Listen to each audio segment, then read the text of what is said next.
Zero থেকে আল্লাহ hero বানায়, চাওয়ালা থেকে প্রধানমন্ত্রী বানায়। নিঃস্ব দুনিয়াত কেউ নাই, মা বাবা 14 গোষ্ঠী মরে গেছে, সেখান থেকে আল্লাহ প্রধানমন্ত্রী বানায়। আর ক্ষমতার দাম্ভিকতায় বলে কি যে হইলাম। যে কোনো আয়াত বা সূরার তাফসীর করতে হলে কোন প্রেক্ষাপটে কোন সময় আল্লাহ তাআলা সেই আয়াতটি বা সূরাটি নাজিল করেছেন, সে নাজিলের প্রেক্ষাপট জানা দরকার আছে না নাই? আরবিতে বলা হয় শানি নজুল। যদি শানি নজুল আলোচনা করা হয় তাহলে তাফসীর বুঝতে সহজ হয়। চিৎকার মেরে বলুন আল্লাহু আকবার। তাহলে বিশ্ব নবীজির উপরে আল্লাহ তাআলা কোন প্রেক্ষাপটে কোন সময় এই আয়াতি কারিমাগুলো নাজিল করেছেন একটু জানার দরকার আছে না নাই? জোরে বলেন দরকার আছে না না? আমি যদি শানে নজুল আলোচনা করি 2 থেকে 2.5 ঘন্টা সময় লাগবে, এত লম্বা। কিন্তু সংক্ষিপ্ত করে যেটুকু না বললে নয় আমরা সেটুকু বলবো। পরে বলবেন হুজুর শানে নজুল বলতেই তো আর শেষ হয়ে গেল, তাফসীর করবেন কখন কোন কথা বলেন না? এই জন্য শানে নজুল হালকা করে বলি, আমরা মূল তাফসীরে প্রবেশ করব ইনশাআল্লাহ। তাহলে কোন প্রেক্ষাপটে আল্লাহ তাআলা তার হাবিবের উপরে আয়াতে কারিমাগুলো নাজিল করেছেন আমি কি বলবো? বলবো? একটা তাকবীর দেন, লিল্লাহে তাকবীর। আরেকটু জোরে, লিল্লাহে তাকবীর। আমার ভাইয়েরা, নবীর প্রিয় 2 জন মানুষ মাত্র 3 দিনের ব্যবধানে মারা গেলেন। আম্মা জান খাদিজাতুল কুবরা রাদিয়াল্লাহু তাআলা মারা গেলেন। বিশ্ব নবীর প্রিয় চাচা হযরতে আবু তালিব মারা গেলেন। দিল দিয়া কথাগুলো বোঝার চেষ্টা করবেন। নবীজির প্রিয় 2 জন মানুষ আম্মা জান খাদিজা আর চাচা আবু তালিব 2 জন মারা গেলেন। 2 জন মানুষ বিশ্ব নবীকে বড় মহব্বত করতেন, ভালোবাসতেন। একজন ঘরের ভিতরে ভালোবাসা দিয়ে আগলায় রাখতেন, আর একজন বাহিরের সমস্ত মানুষের কুনজর থেকে, সমস্ত মানুষের বদনজর থেকে, হিংস্র থাবা থেকে নবীজিকে নিরাপত্তা দিয়ে আগলায় রাখতেন। সুবহানাল্লাহ বলেন। একজন বাহিরে নিরাপত্তা দিতেন, আর একজন ঘরের ভিতরে ভালোবাসা দিয়া ভালো রাখার চেষ্টা করতেন। আল্লাহু আকবার বলেন। প্রিয় 2 জন মানুষ মাত্র 3 দিনের ব্যবধানে মারা গেলেন। নবীজির মনটা বড় খারাপ, ব্যথিত হৃদয় নিয়ে নবী চলে গেলেন তায়েফে। তায়েফের মানুষকে কালিমার দাওয়াত দিতে গেলেন। তায়েফের মানুষেরা বিশ্ব নবীর দাওয়াত গ্রহণ না করে নবীজির জান্নাতি শরীর মোবারকে বৃষ্টির মতো পাথর নিক্ষেপ করতে লাগলেন। এত পাথর নিক্ষেপ করলেন বাজান, পাথরের আঘাতকে বিশ্ব নবী জ্ঞান হারায় জমিনে পড়ে গেলেন। নবীজির প্রিয় সাহাবী হযরতে যায়েদ বিন হারেসা বলেন, আমি অনেক কষ্টে বিশ্ব নবীর দেহ থেকে পাথরগুলো সরায়া ফেললাম। নবীজির জ্ঞান ফিরে আসলো। আমার নবীটিকে বলা যায়, আমার একটু ওযু বানায় দেব, একটু নামাজ আদায় করব। হযরতে যায়েদ ডেকে বলেন, আমি যখন বিশ্ব নবীর পা মোবারক থেকে জুতা খুলতে গেলাম, আমি তাকে দেখি নবীজির জুতার ভিতরে রক্তগুলো জমাট বেঁধে আছে। পৃথিবীর সেরা মহামানব, পৃথিবীর সেরা মানুষ আপনার আমার প্রিয় নবী, দেখে রক্তগুলো পড়ে জুতার ভিতরে জমাট বেঁধে আছে। হযরতে যায়েদ ডেকে বলেন, অনেক কষ্ট করে আমি জুতাগুলো খুললাম। নবীজি নামাজ আদায় করলেন। আসমান থেকে জিবরাইল এসে বলে, নবী, যে তায়েফের মানুষের আপনাকে পাথর নিক্ষেপ করেছে, একবার অর্ডার দেন গো নবী। ফেরেশতারা এই তায়েফের মানুষদেরকে পাহাড় চাপা দিয়ে জমিন থেকে বিদায় করে দেবে। আমার নবী ডেকে বলে, জিবরাইল, তায়েফের মানুষেরা না বুঝে আমাকে পাথর নিক্ষেপ করেছে, তাদেরকে যদি তুমি পাহাড় চাপা দিয়ে শেষ করে দাও, আমি কার কাছে কালেমার দাওয়াত পৌঁছাবো? আল্লাহু আকবার। আমার নবী তখন আল্লাহ তাআলার কাছে দোয়া করে বলেন, আল্লাহ, তায়েফের মানুষকে আমি মাফ করে দিলাম, আপনিও তায়েফের মানুষকে মাফ করে দেন। আপনার পক্ষ থেকে তায়েফের মানুষের উপরে কোনো আযাব গজব দেবেন না। নবীজির দেহের উপরে পাথর নিক্ষেপ করলো, আর নবীজি তাদের পক্ষ নিয়ে দোয়া করলেন। এই জন্য আল্লাহ তাআলা বলেন, ওয়ামা আরসালনাকা ইল্লা রাহমাতাল লিল আলামিন। সমগ্র জাতির জন্য, মানব দানব জিন ইনসান সকলের জন্য বিশ্ব নবীকে আল্লাহ পাক রহমত স্বরূপ প্রেরণ করেছেন। চিৎকার মেরে বলুন সুবহান। আল্লাহ হলেন রব্বুল আলামিন, নবী হলেন রাহমাতাল লিল আলামিন। দুই বন্ধুর কি মিল, যেখানে আল্লাহ রব সেখানে নবী রহমত। সুবহানাল্লাহ বল। আপনার আমার মন মানসিকতা হলে তো আগে বলতাম হ্যাঁ জিবরাইল ভাই করেন, ওদেরকে ধ্বংস করে দেন। আর নবীজির মন মানসিকতাটা কেমন, কেমন সুপার কোয়ালিটির মহামানব ছিলেন আপনার আমার নবী। সুবহানাল্লাহ। ব্যতীত হৃদয় নিয়ে নবীজি ফেরত আসলেন মক্কায়। 19 দিন পর্যন্ত আসমান থেকে কোনো নতুন আয়াত নাজিল হয় না, জিবরাইলও আসে না, নতুন কোন আয়াত বা সূরা পাঠ করে শোনায় না। কাফেররা সমালোচনা শুরু করে দিল, ও নবীর সাহাবীরা কি ব্যাপার, তোমাদের নবী তো নতুন কোন আয়াত বা সূরা পাঠ করে শোনায় না, নাকি তার আল্লাহ তাকে ভুলে গেছেন? জোরে বলেন না নাউজুবিল্লাহ।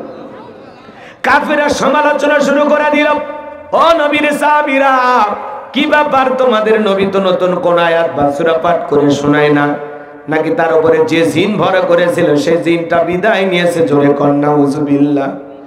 এইভাবে তারা সমালোচনা শুরু করলো। সাহাবায়ে কেরাম মনে মনে কষ্ট পায়, কিন্তু কেউ বিশ্ব নবীর সামনে গিয়ে কষ্টের কথাগুলো প্রকাশ করে না। 19 দিন পরে আল্লাহ রাব্বুল আলামিন জিবরাইলের মাধ্যমে এই পাওয়ারফুল আয়াতে কারিমাগুলো নাজিল করলেন। চিৎকার মেরে বলুন আল্লাহু আকবার। এবার আল্লাহ রাব্বুল আলামিন জানিয়ে দিলেন, ইন্নাল্লাযীনা ক্বালু রাব্বুনাল্লাহ, নিশ্চয়ই যারা বলে আমাদের রব আল্লাহ, আমাদের রবকে, সুম্মাস্তাকামু, এই কথার উপরে যারা ইস্তেকামাত থাকে, অবিচল অটল থাকে, তাতানাজ্জালু আলাইহিমুল মালাইকা, আসমান থেকে তাদের উপরে ফেরেশতা নাজিল হয়। ফেরেশতা নাজিল হয় 3 সময়। জোরে বলেন কয় সময়? কি জানেন কোন কোন সময়? জোরে বলেন জানেন? জানার দরকার আছে? রাগ করতেছেন? ফেরেশতা এসে বলে, আল্লাহ তাখাফু, ভয় পেও না, ওয়ালা তাহজানু, চিন্তা করো না, ওয়া আবশিরু বিল জান্নাতিল্লাতী কুনতুম তুআদুন, তোমাদের যে জান্নাতের প্রতিশ্রুতি দেওয়া হয়েছে, যেই জান্নাতের ওয়াদা দেওয়া হয়েছে, সেই জান্নাত পেয়ে তোমরা আনন্দিত হও। চিৎকার মেরে বলুন সুবহানাল্লাহ। এটা হলো আয়াতের সরল অনুবাদ। এইবার চলুন আমরা মূল তাফসিরে চলে যাই। কষ্ট হচ্ছে আপনাদের? আল্লাহ তাআলা আয়াতের শুরুতে কি বললেন? ইন্নাল্লাযীনা ক্বালু রাব্বুনাল্লাহ, নিশ্চয়ই যারা বলে আমাদের রব আল্লাহ, সুম্মাস্তাকামু, এই কথার উপরে যারা দৃঢ় থাকে, মজবুত থাকে। আপনাদের এলাকার রাস্তা আছে বাজার, একটু কথা বলেন না কেন? আচ্ছা, আমি কি দোয়া করলে ভালো হবে? আগে বলছি একটু সময় দেন, ভালো লাগবে ইনশাআল্লাহ, সামনে গেলেই মজা পাবেন। খালি তাফসীর করবো না, দুই একটা ঘটনাও বলবো না, বুঝতে তো পারছি। একটু কথা বলেন, ঝিমাইন না, আমাকে একটু কথা বলে সহযোগিতা করেন। আমি করবো ওয়াজ, আপনারা দিবেন আওয়াজ, জবাব দিবেন ঠিক ঠিক, আলোচনা হবে কমপ্লিট। শ্রোতাদের স্পিরিটে বাড়ে, বক্তার হিট, আলোচনা হবে জায়গা মতো ফিট। আগে বলতাম কিছু আজ প্যান্ডেলে, কিছু আজ অ্যাঙ্গেলে, এখন আর অ্যাঙ্গেলে না, যা বলবো সব ডাইরেক্ট। অ্যাঙ্গেলে বলার দিন শেষ, ডাইরেক্ট বলার বাংলাদেশ। কারণ এখন আর নারী ক্ষমতা না, আছে পুরুষ। পুরুষ পুরুষের দুঃখ বোঝে, কথা বলেন। ওই জন্য আমরা গিয়ারে আছি এখন, হ্যাঁ, টেনশন নাই, কথা কন। পুরুষ পুরুষের মহব্বত বোঝে, দুঃখ দুর্দশা বোঝে। কিসের বেরেক? কোন বেরেক ধর্ম না, আজকে খালি অপেক্ষা করেন। রাগ করতেছেন আপনারা? এক বিন্দা লিল্লাহে তাকবীর। তাহলে রাস্তার দুই ধার দিয়ে গাছ লাগানো হয় কিনা বলেন বাজার? যখন ঝড় আসে, আইলা, নার্গিস, হুদহুদ, সনি, ফনি, মিগজাও, মিতিলি, ডানা, এই যে নানান ধরনের ঘূর্ণিঝড়ের নাম আবিষ্কার হয়। কোন দিন যে মানে হয়তোবা এই যে ঘূর্ণিঝড়ে যে ওরা নাম আবিষ্কার করে, এরপরে হয়তোবা নাম থবে সিম, তারপরে নাম থবে মোবাইল, তারপরে নাম থবে লেডি, কথা কন না কেন, জন্ডিস, এক একটা নাম থবে। নাম তো আর খুঁজে পায় না। এই যে কয়েকদিন আগে ভারতে আসছিল দানা, দানা, হাই রে দানা। এরপরে আসছিল মিগজাও, মিথিলি, ওরে নাম কি! রাগ করতেছেন আপনারা? এই ঘূর্ণিঝড় যখন হয়, দেখবেন রাস্তার গাছগুলো ভেঙে তছনছ হয়ে রাস্তার উপরে পড়ে থাকে। বলেন থাকে কি না? আবার কিছু কিছু গাছ মজবুত ভাবে শিকড় নিয়ে দাঁড়িয়ে থাকে, এর নামই হলো সুম্মাস্তাকামু, ইস্তেকামাত থাকা, দৃঢ় থাকা, মজবুত থাকা। আপনি যখন বলবেন আল্লাহ আমার রব, এই কথার উপরে টিকে থাকতে হলে আপনার উপরে মামলা আসবে, হামলা আসবে, নির্যাতন আসবে, জুলুম আসবে, ঘর ছাড়া করবে, দেশ ছাড়া করবে, বিবির কাছে ঘুমাইতে দেবে না, নানান ধরনের মিথ্যা তহমত দিবে। শুধুমাত্র আল্লাহ আমার রব এই কথা বলার কারণে আপনাকে ফাঁসির দড়িতে ওলা ঝুলাইতে পারে। কথা বলে ঠিক না? মুমিন হাসতে হাসতে সমস্ত নির্যাতন জুলুম সহ্য করবে, কিন্তু কোন জালেমের কাছে মাথা নত করবে না, করবে না, করবে না। এই মাথা আল্লাহ ছাড়া কারো কাছে নত করা যাবে না। সুম্মাস্তাকামু, এই কথার উপরে যারা ইস্তেকামাত থাকে, আল্লাহ আমার রব, আমরা রবের গোলাম। কথা বলেন। চলেন সামনের দিকে যে আল্লাহ কি বলেন, ইন্নাল্লাযীনা ক্বালু রাব্বুনাল্লাহ, নিশ্চয়ই যারা বলে আমি তাদের রব।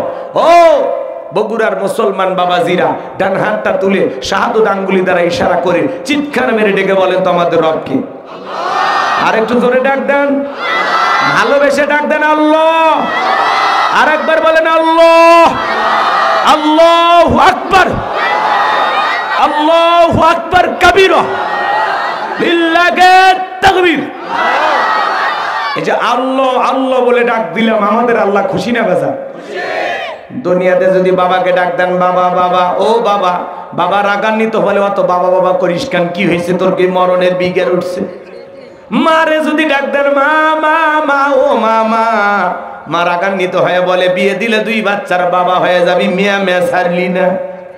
যদি ভাইকে ডাক দেন লিটন ভাই, রুবেল ভাই, শাহাদত ভাই, রাগান্বিত হয়ে বলে আর একবার ভাই কোলে বললে তুলে তোরে আছাড় মারবো। কেন বললেন হুজুর? হাসানোর জন্য না। কেন এই কথাগুলো বলতেছি মন দিয়ে শোনেন বাজান। দুনিয়াতে যদি বাবাকে বাবা বলে ডাক দেন, অত বাবা বাবা শুনতে বাবার ভালো লাগে না, বাবা রাগান্বিত হয়, বিরক্ত বোধ করে। কথা বলেন ঠিক কিনা? যদি মাকে ডাক দেন মা মা, অত মা মা শুনতে মায়েরও ভালো লাগে না, মাও রাগান্বিত হয়।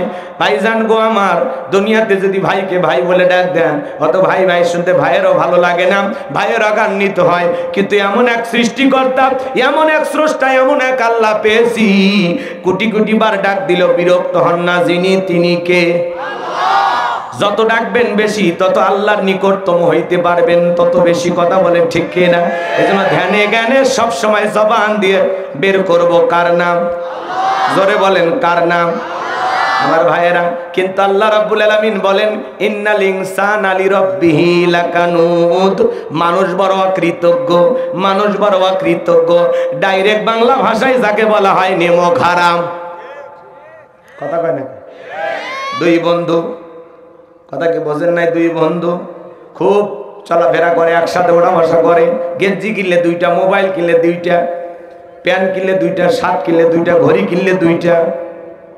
হঠাৎ করে ওই 2 বন্ধুর মধ্যে এক বন্ধু বিয়ে করে, কিন্তু ওই এত কাছের সেই বন্ধুকে দাওয়াত দেয়নি। অন্য বন্ধুরা এসে বলে কি ব্যাপার, তোমার বন্ধু না বিয়ে করে, হ্যাঁ তোমারে দাওয়াত দেয়নি। কই বেঈমানের কথা বলবি না, তো নিয়মও খারাপ রে। নিজের ভাইয়ের মতো ভালোবাসি, গেঞ্জি কিনলে 2টা, শার্ট কিনলে 2টা, প্যান্ট কিনলে 2টা, ঘড়ি কিনলে 2টা, কি দেয়নি। আর ওই বেঈমান বিয়ে করে, আমার দাওয়াত দেয় না। সামান্য 2-4 বছরের বন্ধুত্বের কারণে একটু 19-20 হয়ে গেলে আপনি বেঈমান বলে ডাক দেন, নেমো খারাম বলেন। আর আল্লাহ এত বছর খাওয়া, এত কিছু দিয়েছেন, এত নিয়ামত, সে আল্লাহ বলতেছেন ইন্নাল ইনসানা লিরাব্বিহি লাকানুদ, মানুষ বড় অকৃতজ্ঞ, মানুষ বড়ই অকৃতজ্ঞ।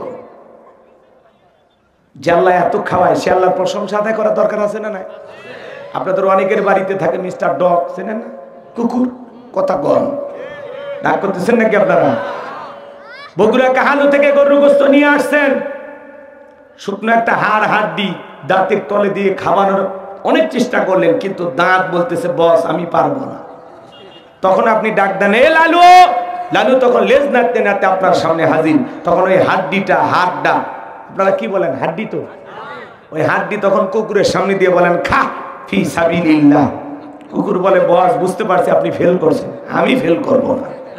ওই শুকনো হাড় খেয়ে রোদ নাই, বৃষ্টি নাই, ঝড় নাই, তুফান নাই, মালিকের বাড়ি পাহারা দেয়, কোনোদিন মালিকের সাথে গাদ্দারি করে না। কথা বলেন ঠিক কিনা? অপরিচিত মানুষ যদি ওই বাড়িতে প্রবেশ করতে চায়, ওর ভাষায় স্লোগান নাই, কোন এলাকা থেকে আসছো, ভিতরে যে ঢুকবা কার সাথে দেখা করবা অনুমতি আছে আগে আমারে বলো। ওর ভাষায় বলে ভাই, কথা বলে না। এরপরে যখন বাড়িতে থাকা ব্যক্তি চিৎকার মেরে ডাক দেয় লালু চুপ, তখন বলে ও ভিতরে ঢোকার অনুমতি আছে, যাও আমিও দেখতেছি। এইবার আগন্ত ব্যক্তি আর ওই বাড়ির মালিক দুইজন মিলে গল্প করে, কুকুর লেজ নাড়ায় চতুর্দিক দিয়ে ঘরে মালিকের চেহারার দিকে তাকায়, আর একবার আগন্ত ব্যক্তির চেহারার দিকে তাকায়, আর ইশারায় বলতে চাই মালিক একবার শুধু বলেন লোকটারে চেনেন না, এমন কামড় দেব হাসপাতালে ভর্তি হওয়া লাগবে।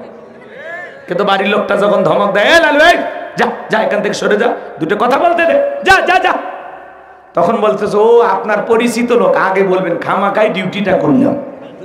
রাগ করতেছেন মনে হয়। হুজুর এই কথাগুলো কেন বলতেছেন বাজান? বোঝানোর জন্য উদাহরণ দিলাম, মন খারাপ করবেন না। একটা কুকুর শুকনো হাড়কে মনিবের সাথে কোনোদিন গাদ্দারি করে না। আমরা আশরাফুল মাখলুকাত, আল্লাহর ভিআইপি সৃষ্টি। আল্লাহ বলেন কুনতুম খায়রা উম্মাতিন উখরিজাত লিন-নাস, তোমাদেরকে উত্তম জাতি বানাইলাম, ভিআইপি বানাইলাম। ওয়ালাকাদ কাররামনা বানি আদম, মর্যাদার আসনে বসাইলাম, সৃষ্টির সেরা বানাইলেন। আল্লাহ রাব্বুল আলামিন ডেকে বলে গোলাম, পৃথিবীতে সবচাইতে শ্রেষ্ঠ মর্যাদার আসনে তোমাদেরকে আমি আল্লাহ তাআলা অধিষ্ঠিত করলাম। এই মর্যাদা আমি আল্লাহ পাক তোমাদেরকে দান করলাম।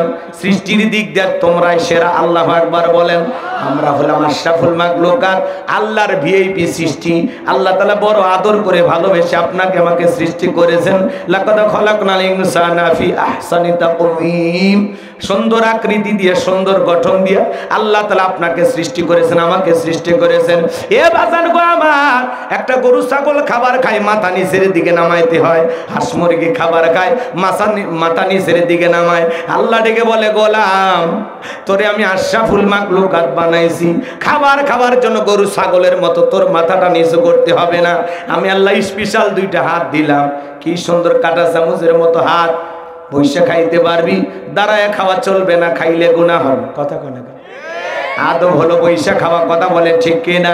আল্লাহ ডেকে বলে গোলাম এত সুন্দর হাত আমি আল্লাহ তাআলা দিলাম, হাতটা যদি বাঁশের মতো সোজা করে দিত কেমনে খাইতেন? এইভাবে তুলে, এইভাবে না হইতো না, গিটাই গিটাই ভাঁজ। এত সুন্দর করে কে বানাইছে? কে? চোখটা বন্ধ করে যদি পানির ভিতরে একটু ছাপ দেন দিয়ে হাতটা যদি একটু মাটির উপরে রাইখা দেন, দেখবেন অন্তরে চোখ লাগায়া দেখবেন মনে হয় আল্লাহু লেখা হয়ে গেছে। আল্লাহু আকবার বলেন। এই মোবাইল কোন কোম্পানি লেখা আছে, মাইক কোন কোম্পানি লেখা আছে, আমরা কোন কোম্পানির, হাতের দিকে তাকাইলে অন্তরে চোখ দিয়ে তাকাইলে মনে হয় আমরা যে আল্লাহ তাআলার সৃষ্টি, আল্লাহ তাআলার গোলাম। হাতের দিকে তাকাইলে মনে হয় কেন জানি হাতের ভিতরে আমাদের মালিক, আমাদের মালিক আমাদের আল্লাহ, তার নামটা লেখা দিয়েছে। কথা বলেন ঠিক কিনা? এটা নিয়ে আবার বিতর্ক করবেন না, তাহলে কিন্তু ঝামেলা আছে। আমরা যে কোন কোম্পানির হাতের দিকে তাকাইলে একটু বোঝা যায়। কথা কয় না?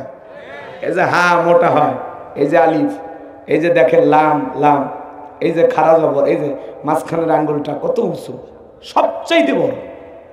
আছে না একটা খাড়া জবর? কথা কয় নাকি আপনারা? রাগ করেন? এটা অন্তর দিয়ে অনুধাবন করতে হবে, তাহলে বুঝতে পারবেন ইনশাআল্লাহ।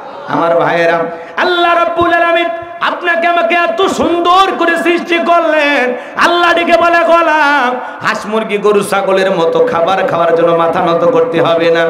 আমি আল্লাহ তোমাকে সুন্দর হাত দিয়ে দিলাম, এই হাত দিয়ে তুলে তুলে খাইবা, আর ওই মাথাটা নত করে আমি আল্লাহর কুদরতি কদমে সিজদা দিবা। আল্লাহু আকবার বলেন। ইয়্যাকা না'বুদু ওয়া ইয়্যাকা নাস্তাঈন, আমরা তোমার ইবাদত করি, তোমার গোলামি করি, সাহায্য তোমার কাছে চাই। এজন্য এই মাথা মসজিদে ছাড়া পৃথিবীর আর কারো কাছে নত করা যাবে না। এই মাথাটা শুধুমাত্র আল্লাহকে সিজদা দেওয়ার জন্য নত হবে। কথা বলে ঠিক কিনা? কেন আল্লাহর ইবাদত করবেন না? এই দুইটা চোখ যদি কপালের মাঝখানে লাগায় দিতেন, ফুটবল খেলতে যে মাথাটা হিট নিতেন, ডিম্পোস হয়ে যেত। কথা বলেন ঠিক কিনা? নাকটা যদি আল্লাহ চেহারার মাঝখানে এত সুন্দর করে না দিয়া পিঠের মাঝখানে লাগায় দিত, কোনো খাবারের প্লেট খাওয়ার আগে পিছনে নিয়ে যায় চেকপোস্টে চেক করে বলা লাগতো নাক মামু খাবারটা চেক করে দেখ, খামু না ফেলে দিমু। কথা বলে না ভাই? নাকের জায়গায় নাক, চোখের জায়গায় চোখ, কানের জায়গায় কান, কি সুন্দর করে নিপুণ ভাবে যে আল্লাহ তাআলা আপনাকে সৃষ্টি করেছেন, আমাকে সৃষ্টি করেছেন। সে রবের গোলামি করার দরকার আছে না? না। আল্লাহকে যদি বলি আল্লাহ এই পৃথিবীতে এত কিছু দেখি, কাদের জন্য সৃষ্টি করেছেন? আমাদের আল্লাহ কত ভালোবাসে। টিউবওয়েলের পানি ভালো লাগে না, মোটর পানি ভালো লাগে না, আল্লাহ বলে তাকায়া দেখ গাছের উপরে কি সুন্দর ভেজাল মুক্ত পানি আমি আল্লাহ ঝোলায় রাখছি, সুবহানাল্লাহ। এই যে ফল ফুল পৃথিবীর দিকে তাকায় দেখেন, সারা জীবন কলার গাছ কলা দিয়ে গেল, বেল গাছ বেল দিয়ে গেল, কেউ আন্দোলন করলো না আমি বেল গাছ আর বেল দেব না, আগামীকাল থেকে তাল দেব বলছে। পৃথিবীর সব সৃষ্টি আল্লাহ তার নিয়ম মানে, আমরা আশরাফুল মাখলুকাত, আল্লাহ আকল জ্ঞান দেওয়ার কারণে আমরা আল্লাহকে ভুলে যাই। কথা বলেন। এই জন্য আল্লাহ তাআলা বলেন, গোলাম পৃথিবীর জমিনে যা কিছু দেখো, হুয়াল্লাযী খালাকালাকুম মা ফিল আরদি জামিআ। আল্লাহ ডেকে বলে, গোলাম পৃথিবীর জমিনে যা কিছু দেখো আমি আল্লাহ তাআলা সব কিছু তোমাদের জন্য সৃষ্টি করেছি। আর তোমাদেরকে সৃষ্টি করেছি কেবলমাত্র শুধুমাত্র একমাত্র আমি আল্লাহর দাসত্ব আর গোলামি করার জন্য।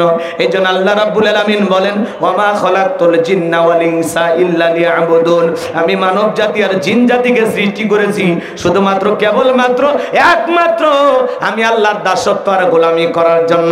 তাহলে আপনি আমি গোলামি করব কার? একটু জোরে বলেন কার? তাহলে বলেন তোমার জানা আমাদের রবকে। ইন্নাল্লাযীনা ক্বালু রাব্বুনাল্লাহ, নিশ্চয়ই যারা বলে আমাদের রব আল্লাহ, তাহলে আরেকবার চিৎকার মেরে বলেন আমাদের রবকে। রূহের জগতে আল্লাহ রাব্বুল আলামিন আপনাকে আমাকে প্রশ্ন করলেন, আলাস্তু বিরাব্বিকুম, আমি কি তোমাদের রব নই? আমরা সেদিন সবাই জবাব দিয়ে বলেছিলাম, ক্বালু বালা, অবশ্যই আপনি আমাদের রব। বলেন আল্লাহু আকবার। এই পৃথিবীর জমিনে আসার পরে আল্লাহ রাব্বুল আলামিন সর্বপ্রথম যে ওহী নাজিল করলেন, ইকরা বিসমি রাব্বিকাল্লাযী খালাক, পর তোমার রবের নামে যিনি তোমাদেরকে সৃষ্টি করেছেন। এই আয়াতের ভিতরে রব শব্দ আছে না নাই? এই রবের গান শিক্ষা দেওয়া হয় কোথায়? স্কুল কলেজ নাকি মাদ্রাসায়?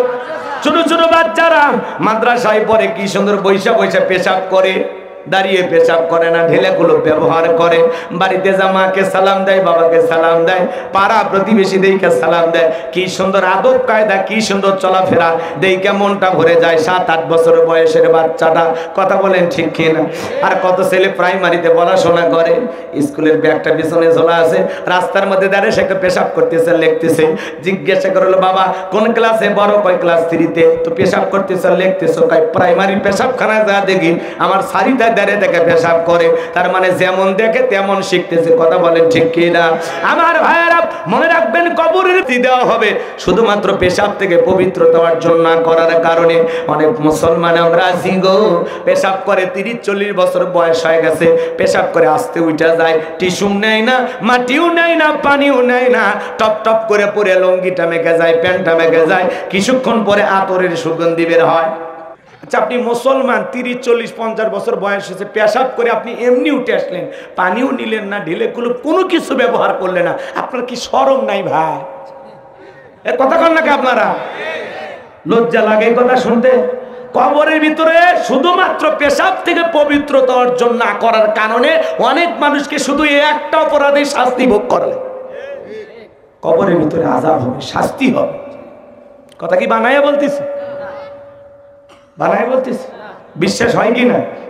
কত ছেলে দেখবেন কলেজ ইউনিভার্সিটিতে পড়াশোনা করে, পালসার গাড়ি নিয়ে এলাকায় ঘোরাফেরা করে, রাস্তার মধ্যে ব্রেক করে সেন্টার টান দিয়ে দাঁড়িয়ে থেকে পেশাব করে, কুকুরের মতো, বসেও না, খালি পায়ের পার্থক্য। কুকুরও পেশাব করে, পানি নেয় না। নামদারি মার্কা মুসলমান 2 পা, ও পেশাব করে পানি নেয় না। তাহলে কুকুরের স্বভাব মানুষের ভিতরে ঢুকছে। কথা বলেন ঠিক কি? অনেকে আবেগের ঠেলা, হুজুর আমি আপনার সেই ভক্ত, সেলফি তো। আমি বলি, সেলফি পরে চলো 2 রাকাত নামাজ পড়ে। হুজুর আমার কাপড় ঠিক নেই। কেউ কেউ আবার হয় কয় শরীর খারাপ হুজুর। আমি এই রোগ তো মহিলা, তোমাদের কবে শুরু হয়েছে? হুজুর এই রোগ সেই রোগ না, পেশাব করে পানি নেই।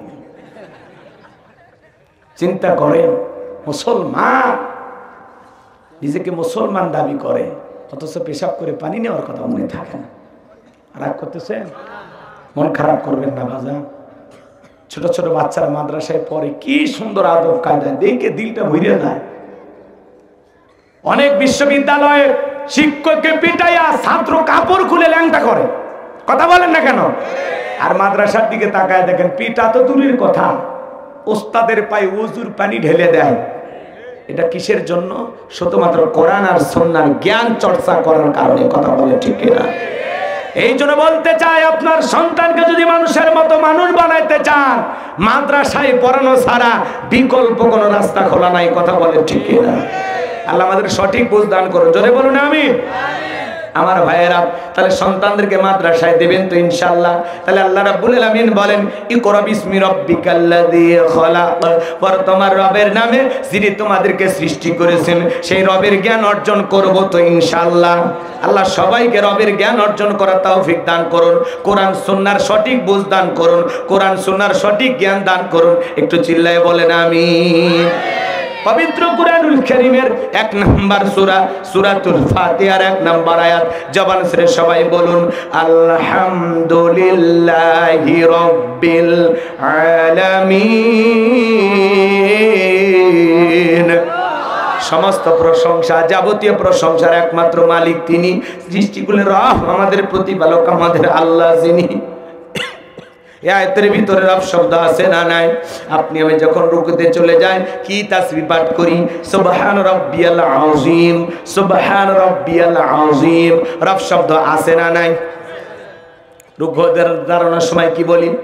সামি আল্লাহু লিমান হামিদা, রব্বানা লাকাল হামদ। রব শব্দ আছে না নাই? এরপরে আপনি আমি যখন সিজদায় চলে যাই, মাথাটা নত করি, কি তাসবিহ পাঠ করি? সুবহান রাব্বিয়াল আ'লা, সুবহান রাব্বিয়াল আ'লা। রব শব্দ আছে না নাই? অনেকে জায়গায় ফিসফিস করে সুবহানাল্লাহ কয় না, সয়াবিনের তেল কয়, আল্লাহ ভালো জানি। স্পষ্ট করে বলতে হবে সুবহান রাব্বিয়াল আ'লা, সুবহান রাব্বিয়াল আ'লা। কথা কোন? অনেকে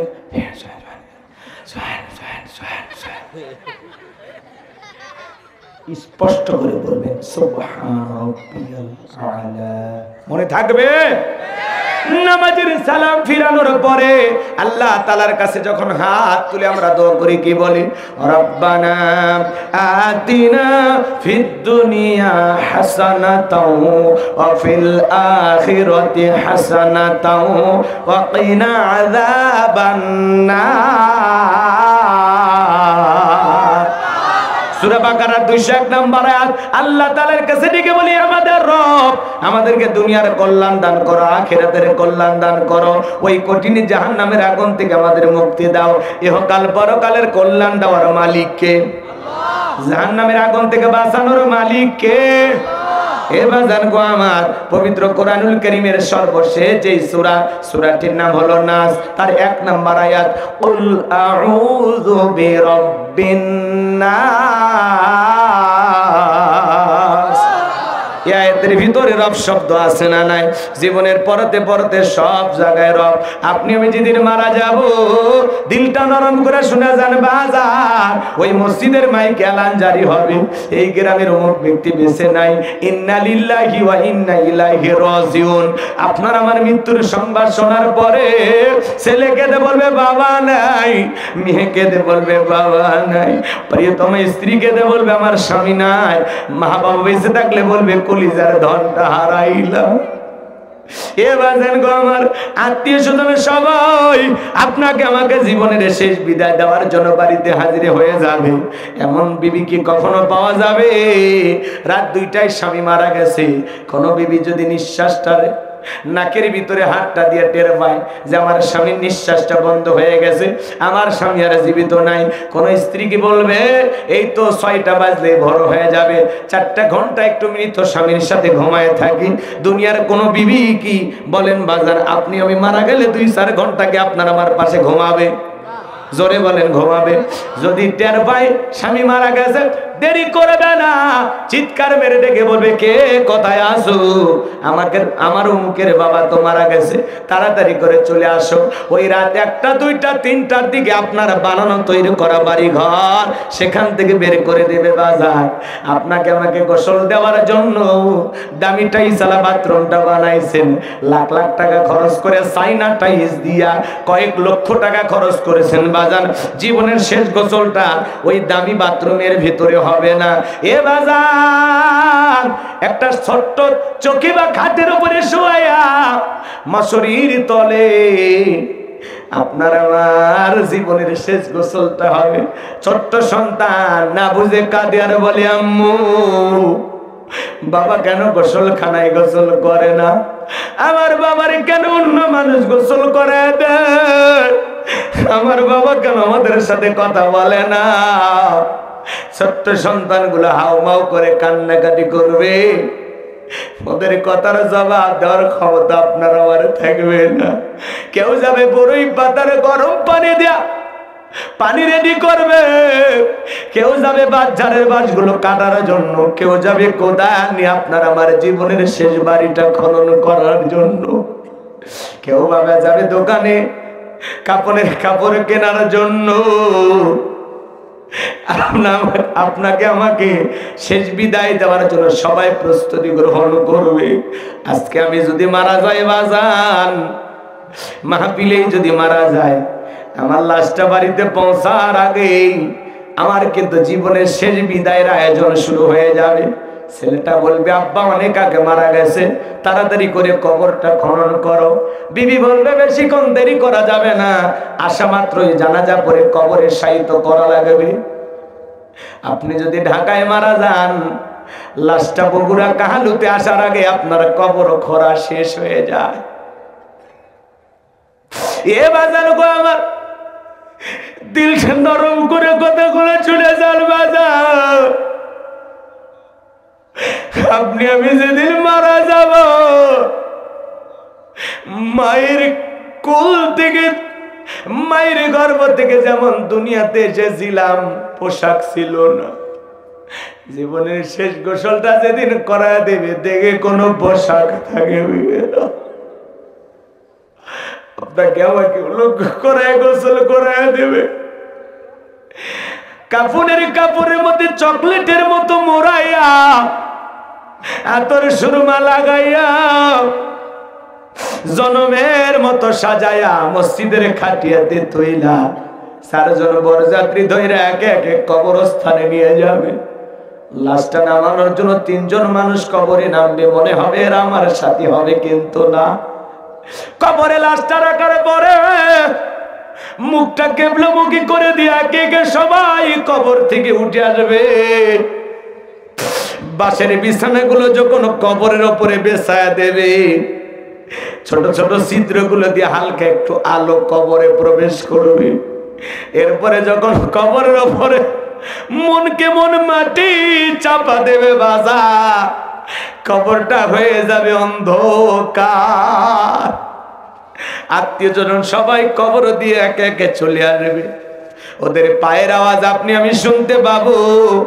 কবরে থাকা ব্যক্তি চিৎকার মেরে ডেকে বলবে, আমাকে একা রাইখা যাইও না, আমাকে একা রাইখা যাইও না। কবরে থাকা ব্যক্তির চিৎকার দুনিয়ার কেউ শুনতে পাবে না। আমার নবী বলেন, যে কবরে চলে গেল তার চাইতে অসহায় কেউ নাই। সমুদ্রের বুকে উথাল পাতাল ঢেউ, সেখানে আপনি যদি একাই থাকেন আপনার অবস্থাটা কেমন হবে? ওই জায়গায় আপনি যেমন অসহায়, কবরের ভিতরে আপনি আমি তার চাইতে বেশি অসহায়। আমার নবীজি ডেকে বলেন, কলা রাসূলুল্লাহি সাল্লাল্লাহু আলাইহি সাল্লাম, ইন্নামাল কুবরু রাউযাতুম মিন রিয়াদিল জান্নাহ আও হুফরাতুম মিন হুফারিন নার, রাওয়াহু তিরমিজি। বিশ্বনবী ডেকে বলেন, যে ব্যক্তির আমল ভালো, মৃত্যুর সঙ্গে সঙ্গে আল্লাহ তাআলা তার কবরটাকে জান্নাতের বাগান বানায়া দিবেন। আর যে ব্যক্তির আমল খারাপ, আও হুফরাতুম মিন হুফারিন নার, তার কবরটা হবে জাহান্নামের আগুনের গর্ত। এই জাহান্নামের আগুনের গর্তের গভীরতা কত জানেন? নবীজি আমার এক জায়গায় বসা, আসমান থেকে জিবরাইল আসলেন, ডেকে বলে, নবী গো, এই মুহূর্তে একটা আওয়াজ হলো, আপনি কি শুনতে পাইছেন? আমার নবী বলে, হ্যাঁ জিবরাইল, আমি শুনতে পেয়েছি। বিশ্ব নবীকে জিবরাইল দেখে বলেন, নবী আজ থেকে 70 বছর আগে আল্লাহ তাআলা জাহান্নামের গর্তের মুখে একটা পাথর ছেড়ে দিয়েছিল। এই মাত্র জাহান্নামের তলদেশে পাথরটা পৌঁছাইলো।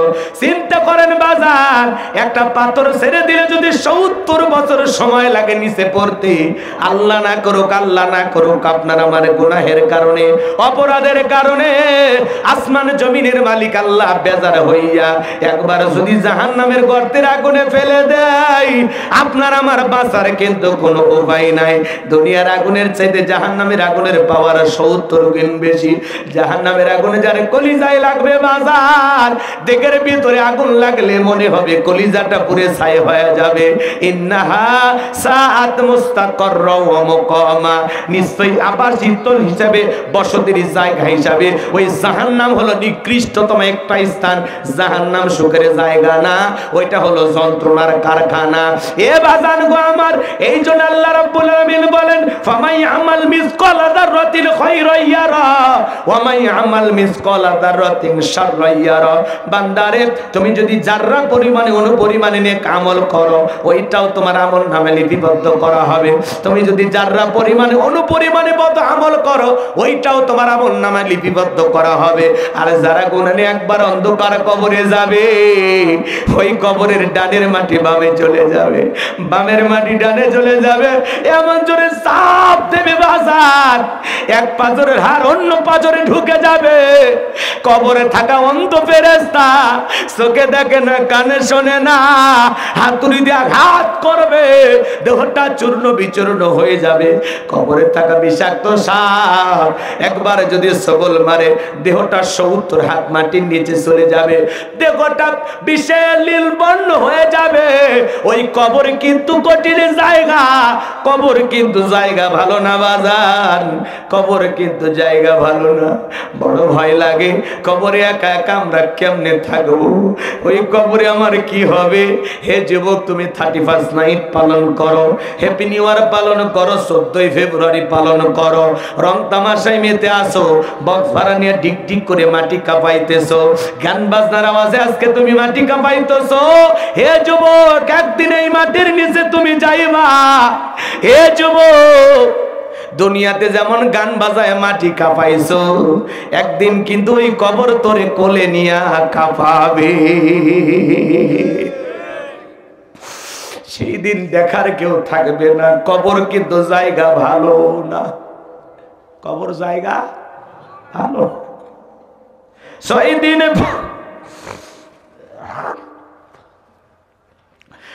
দিন পরে নখ খসে যাবে, 9 দিন পরে চুল। কবর গায়ের সামান নিতে কইরো না কেউ ভুল। কবর জায়গা ভালো নয়, কবর জায়গা ভালো নয়। আমল দিয়ে কবর গৃহ সাজিয়ে নিতে হয়। কবর জায়গা ভালো নয়, কবর জায়গা ভালো নয়। আমল দিয়ে কবর গৃহ সাজিয়ে নিতে হয়। 17 দিনে পেটে শেষ পোকার খাদ্য হবে, 60 দিন পরে গোস্ত থাকবে না, কঙ্কাল পরে রবে। চিন্তা করেন, এই দেহ কত রং বেরঙের সাবান শ্যাম্পু কত কিছু ব্যবহার করলাম, কিন্তু এই মাটির নিচে যখন কবরটা, কবরের ভিতরে যখন আপনার আমার দেহটা রেখে আসবেন, কি হবে? দেহের গোস্তগুলো শেষ, পেটটা ফেটে যাবে, পোকাগুলো কিলবিল করে নাক মুখ কান দিয়ে বের হয়ে যাবে। কি দুর্গন্ধ! মাথার চুলগুলো পড়ে যাবে, দেহের সব গোস্ত একদিন শেষ হয়ে যাবে, শুধু হাড়গুলো থাকবে। এক সময় ওই হাড় থাকবে না। কি হবে আপনার আমার? বাজান, একটু কি ভয় লাগে না? একটু কি ভয় লাগে না? আমার দেহটা এরকম যদি পচে গলে শেষ হয়ে যায়, কি হবে? 17 দিনে পেটে শেষ পোকার খাদ্য হবে, 60 দিন পরে গোস্ত থাকবে না, কঙ্কাল পরে রবে।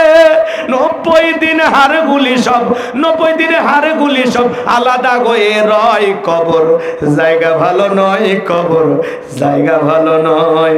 আমল দিয়ে কবর গৃহ সাজিয়ে নিতে হয় কবর, জায়গা ভালো নয় কবর, জায়গা ভালো নয়। আমল দিয়ে কবর গৃহ সাজিয়ে নিতে হয়। দেখের চেয়ে অহম্বর লোভ লালসার পাহাড়, হিংসায় জ্বলে বিবেক হলো নফসের কালো আহার। দেখের চেয়ে অহম্বর লোভ লালসার পাহাড়, হিংসায় জ্বলে বিবেক হলো নফসের কালো আহার। আমার কারণ সবারই এই পরিণতি পরিচয় কবর, জায়গা ভালো নয় কবর, জায়গা ভালো নয়। আমল দিয়ে কবর গৃহ সাজিয়ে নিতে হয়। 6 দিন পরে নখ খসে যাবে, 9 দিন পরে চুল। কবর গাগের সামান নিতে কইরো না কেউ ভুল। 6 দিন পরে নখ খসে যাবে, 9 দিন পরে চুল। কবর গাগের সামান নিতে কইরো না কেউ ভুল। কবর জায়গা ভালো নয় কবর, জায়গা ভালো নয়। আমল দিয়ে কবর গৃহ সাজিয়ে নিতে হয়। আমল ছাড়া কবরে দাম নাই রে বাজার। নবীর প্রিয় সাহাবী হযরত ওসমান রাদিয়াল্লাহু তাআলা আনহু কবর দেখে অঝরে কান্না করতেন, মাঝে মাঝে জ্ঞান হারায় ফেলতেন। সাহাবায়ে কেরাম দেখে বলে, ভাই ওসমান, আপনি জান্নাতের সার্টিফিকেট প্রাপ্ত সাহাবী, তারপরে কবর দেখে কেন কান্না করেন? হযরত ওসমান দেখে বলেন, এই কবর হলো প্রত্যেকটা মানুষের প্রথম মঞ্জিল, প্রথম ঘাঁটি, প্রথম স্টেশন। এই কবরে 3টা প্রশ্ন করা হবে, যে সঠিক উত্তর দিতে পারবে তার মিজান ফুলসিরাতে কোনো টেনশন নাই, যে উত্তর দিতে পারবে না তার কিন্তু বাঁচার কোনো উপায় নাই। হযরত ওসমান ডেকে বলেন, ওই কবরে 3টি প্রশ্ন করা হবে। 1 নাম্বার প্রশ্ন করা হবে, মার রব্বুকা, তোমার রব কি? এই দুনিয়ার জমিনে রবের গোলামি করেছে যারা, নেক আমল করেছে যারা, আল্লাহর মুমিন মুত্তাকি বান্দা যারা, আল্লাহর গোলামি করে নেক আমল করে কবরে যাবে যারা, সঠিক উত্তর দিতে পারবে তারা, তাদেরকে যখন প্রশ্ন করা হবে মার রব্বুকা, আল্লাহর এই নেককার মুমিন মুত্তাকি বান্দা খাঁটি মুসলমান আল্লাহর প্রিয় গোলাম জবাব দিয়ে বলবে রব্বি আল্লাহ, রব্বি আল্লাহ, আমার রব আমার আল্লাহ। আল্লাহু আকবার। কিন্তু যারা শোনেন, যে চাকরি করে সে তো বসের নামও জানে, কথা কয় না? যে চাকরি করে তার ভাগ্যে বেতন বোনাস জোটে, কথা বলেন ঠিক কি না?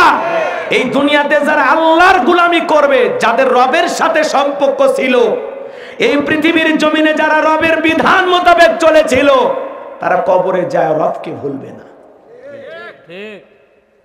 কিন্তু এই দুনিয়ার জমিনে যারা রবের গোলামি করে নাই, যারা বলেছিল খাও দাও ফুর্তি করো, দুনিয়াটা মস্ত বড়, শয়তানের অসহায় পরে মিসগাইড হয়েছিল, ভুল পথে পরিচালিত হয়েছিল, রং তামাশা এবং গুনাহের সাগরে হাবুডুবু খেয়েছিল। আল্লাহর অবাধ্য নাফরমান গুনাহগার যারা গুনাহ করতে করতে পাপের সাগরে হাবুডুবু খাইতে খাইতে কবরে যাবে, ওদেরকে যখন প্রশ্ন করা হবে মার রব্বুকা, গুনাহগার আল্লাহর অবাধ্য গোলাম যারা, উত্তর দিতে পারবে না তারা। কথা বলেন। এই দুনিয়ার জমিনে যারা রবের গোলামি করবে, এই গোলামির বেতন হিসাবে আল্লাহ দেবেন জান্নাত। সুবহানাল্লাহ বলেন।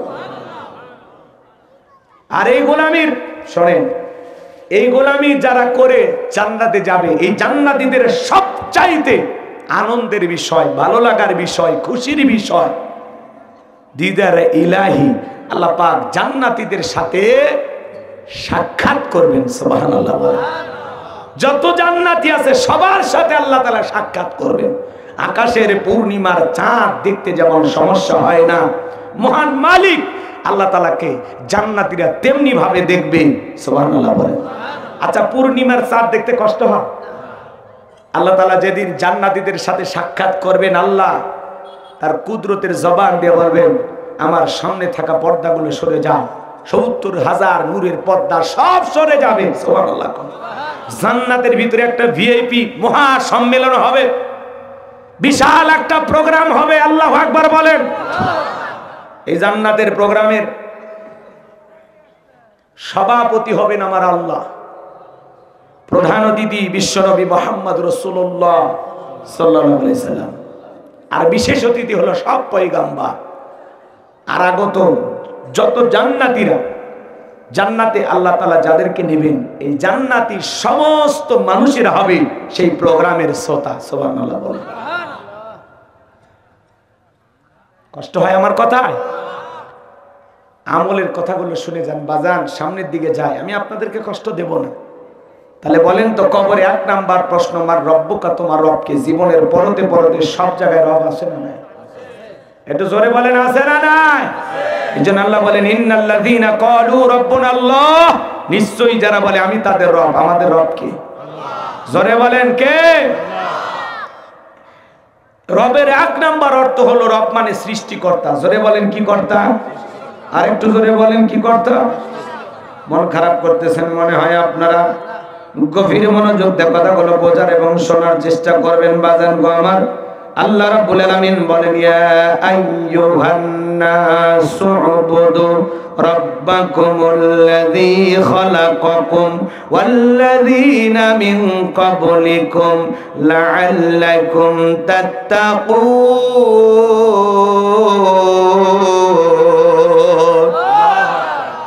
এই মানুষকে আল্লাহ তাআলা সৃষ্টি করেছেন তার ইবাদতের জন্য। সুবহানাল্লাহ বলেন।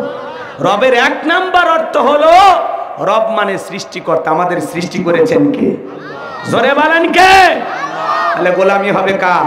সে রবের। ইন্নাল্লাযীনা ক্বালু রাব্বুনাল্লাহ, নিশ্চয়ই যারা বলে আমি তাদের রব। কিছু মানুষকে আল্লাহ যখন ক্ষমতা দান করে, তারা নিজেকে রব বলে দাবি করে। আছে না ভাই এরকম? এই পৃথিবীর জমিনে অনেক মানুষকে আল্লাহ পাক রাজত্ব পাওয়ার ক্ষমতা দিয়েছিলেন। আপনারা মন খারাপ করেন? একজন বাদশাকে আল্লাহ পাক পুরো পৃথিবীর রাজত্ব পাওয়ার দিয়েছিলেন। এই জালেম বাদশার নাম হলো বাদশা বখতে নাসর।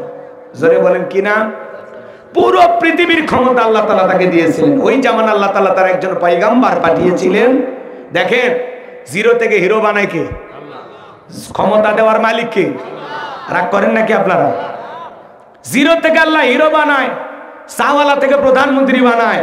নিঃস্ব দুনিয়াত কেউ নাই, মা বাবা 14 গোষ্ঠী মরে গেছে, সেখান থেকে আল্লাহ প্রধানমন্ত্রী বানায়। আর ক্ষমতার দাম্ভিকতায় বলে কি যে হইলাম।